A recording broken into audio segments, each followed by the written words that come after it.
It's called My Mother on an Evening in Late Summer. I spent all my summers as a youngster on St. Margaret's Bay in Nova Scotia.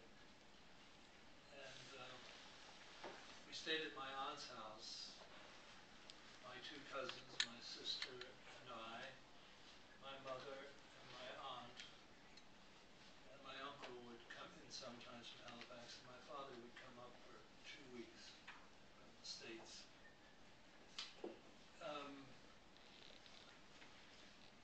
The women worked very hard because there was no indoor plumbing. We had an outhouse, we had a wood stove, and we had a pump at the kitchen sink for water.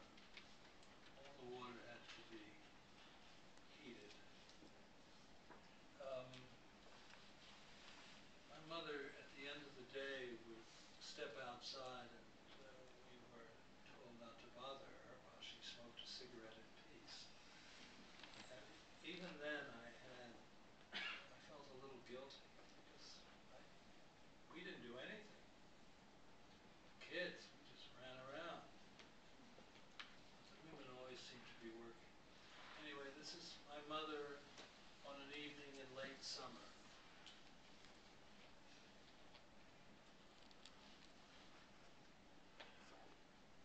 When the moon appears and a few wind-stricken barns stand out in the low-domed hills and shine with a light that is veiled and dust-filled and that floats upon the fields, my mother, with her hair in a bun, her face in shadow, and the smoke from her cigarette coiling close to the faint yellow sheen of her dress, stands near the house and watches the seepage of late light down through the sedges, the last gray islets of cloud taken from view, and the wind ruffling the moon's ash-colored coat on the black bay.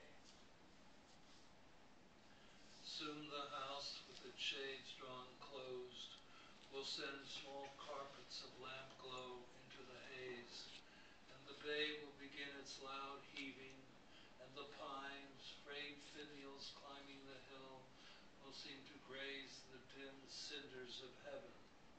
And my mother will stare into the star lanes, the endless tunnels of nothing, and as she gazes under the hour's spell, she will think how we yield each night to the soundless storms of decay that tear at the folding flesh, and she will not know why she is here or what she is prisoner of, if not the conditions of love that brought her to this.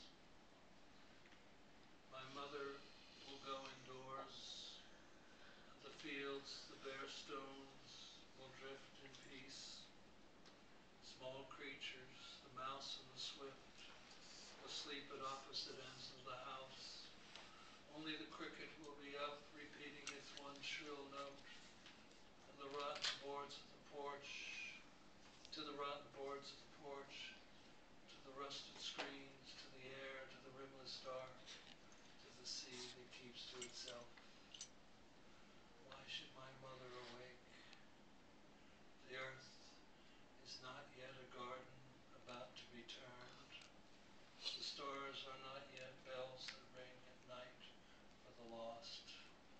It is much too late. Now I'm moving up in time. How long I've been reading.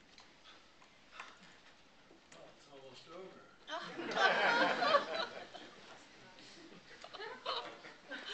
If I look at my watch from time to time, it doesn't mean I'm in a hurry. I just want to be sure you have time to ask me questions. I know my poems. I just don't know your questions, so I'm curious. The idea.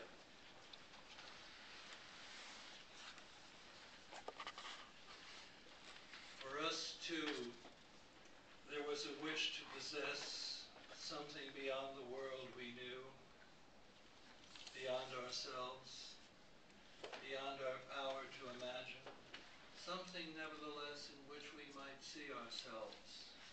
And this desire came always in passing, in waning light, and in such cold that ice on the valley's lakes cracked and rolled, and blowing snow covered what earth we saw, and scenes from the past when they surfaced again looked not as they had, but ghostly and white among false curves and hidden erasures.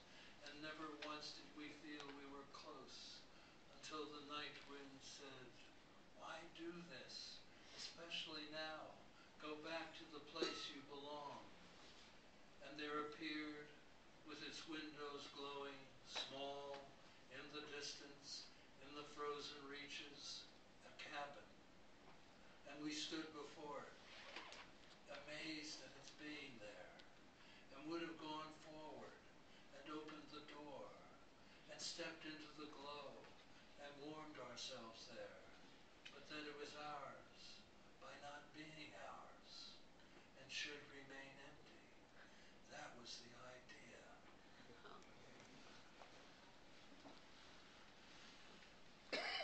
Everybody here knows the story of Orpheus, so I won't tell it to you.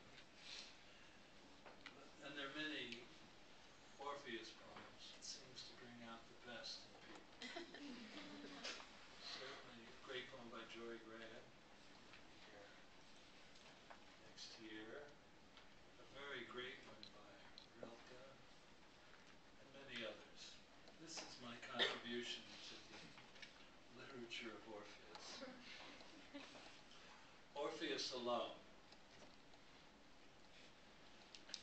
It was an adventure much could be made of, a walk on the shores of the darkest known river, among the hooded, shoving crowds, by steaming rocks and rows of ruined huts half buried in the muck, then to the great court with its marble yard, whose emptiness gave him the creeps, and to sit there in the sunken silence of the place and speak of what he had lost, what he still possessed of his loss, and then pulling out all the stops, describing her eyes, her forehead, where the golden light of evening spread, the curve of her neck, the slope of her shoulders, everything, down to her thighs and calves, letting the words come as if lifted from sleep, to drift upstream against the water's will,